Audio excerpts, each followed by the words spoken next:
तो good morning friends, आज का हमारा हिंदुस्तान का एडिटोरियल है सुरक्षित सोशल मीडिया। तो आखिर क्यों इम्पोर्टेंट है आज का न्यूज़ हम बता रहे हैं, क्योंकि सोशल मीडिया का ज़माना है और सोशल मीडिया बहुत ही तेज़ी से फैल रहा है और बच्चों पे ये क्या प्रभाव डाल रहा है ये सब कुछ जानेंगे। तो ये इम्पोर्टेंट है भारत के लोगों के लिए और आज के भारत के लिए तो बहुत ज़्यादा इम्पोर्टेंट है और भारत को लेकर ही कहा गया है। तो चलिए शुरू करते हैं हिंदुस्तान का एडिटोरियल क्या कह रहा है बिना किसी देरी में। चलिए शुरू करते हैं। तो उससे पहले हम बता दें, अगर आप चैनल पे नए हैं तो चैनल को सब्सक्राइब कर लीजिए, ऐसे ही हमारे हिंदुस्तान का एडिटोरियल पढ़ने के लिए, और लोगों तक भी शेयर कीजिए, क्योंकि आप ही का इसमें भलाई, आपको डेली अपडेटेड न्यूज़ मिलेगा। जैसे कि ये हमारा आपका 1 जून का न्यूज़ है, कल का, इसलिए हम कल टाइम नहीं मिला था, इसलिए आज को हम बना रहे हैं। तो चलिए शुरू करते हैं, देखते क्या बोल रहा है।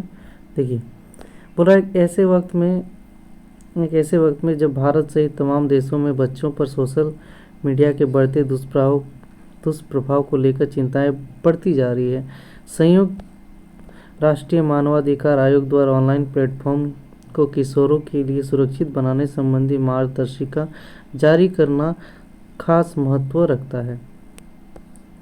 एकदम रखता ही है। फिर क्या कर रहा है, बोल रहा है बच्चों की ऑनलाइन सुरक्षा सुनिश्चित करना शीर्षक से ये दिशा निर्देश जारी किए गए हैं, जो इसलिए भी मायने रखते हैं क्योंकि दुनिया भर में उम्र के आधार पर सोशल मीडिया पर प्रतिबंध बढ़ते जा रहे हैं।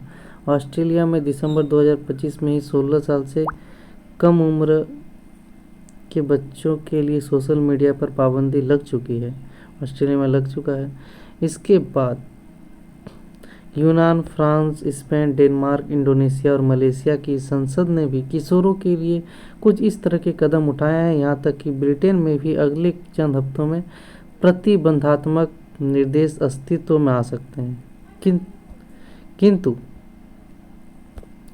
किंतु इस तरह के सख्त प्रतिबंध बच्चों को ऐसे चोर दरवाजे की ओर भी धकेल सकते हैं जहां उनके लिए खतरे और अधिक हो। इसलिए संयुक्त राष्ट्र मानवाधिकार आयोग ऑनलाइन प्लेटफॉर्म के डिज़ाइन और संचालन के तरीकों को बदलने की वकालत कर रहा है, ताकि साइबर दुनिया में बच्चों के अधिकारों की सुरक्षा कहीं बेहतर ढंग से हो सके। अगर होगा तो ऑटोमेटिक होगा ही। फिर क्या कर रहा है, मतलब भारत भी इन सब से गाफिल नहीं है। यहाँ भी बच्चों और किशोरों के रोज़मर्रा के जीवन में सोशल मीडिया अच्छा खासा दखल रखने लगा है। आंकड़े बताते हैं कि 40 करोड़ बच्चे इंटरनेट का इस्तेमाल करते हैं। कोरोना काल के बाद से इसमें खासा वृद्धि हुई है और किशोर एक तरह से डिजिटल लत के शिकार हो गए हैं। 9 से 17 वर्ष के करीब 76% बच्चे फेसबुक, इंस्टाग्राम, यूट्यूब जैसे प्लेटफॉर्म का इस्तेमाल समय गुजारने के लिए करने लगे हैं। जाहिर है यहाँ भी 16 साल से कम उम्र के किशोरों के लिए सोशल मीडिया इस्तेमाल की पाबंदी को लेकर बहस तेज है।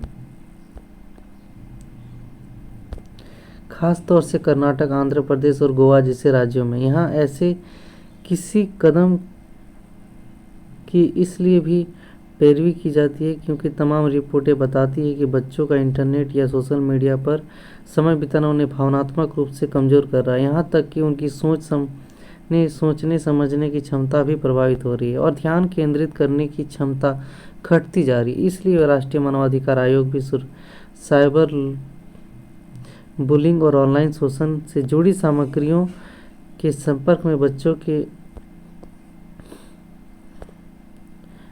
के आने के प्रति अपनी चिंताएं जता चुका है।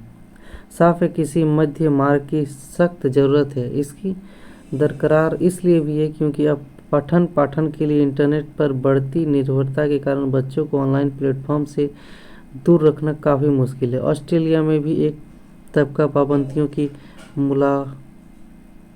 मुखालफत कर रहा है, क्योंकि उसके मुताबिक उम्र सत्यापन तकनीक से बच्चों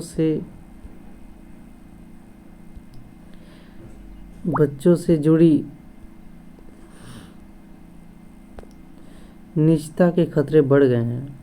उनमें अकेलापन गहराने लगा है और वे अधिक जोखिम वाले डार्क नेट की ओर बढ़ने लगे। इसके निराकरण के लिए ऑटो प्ले और अनियमित स्क्रॉलिंग पर पाबंदी लगाने या सोशल मीडिया को रोजाना इस्तेमाल की सीमाएं तय करने जैसे उपाय सुझाए जा रहे हैं, जिनका विश्लेषण अभी शेष है। भारत समग्रता में विश्वास करता है और संतुलन को सफलता की कुंजी मानता है।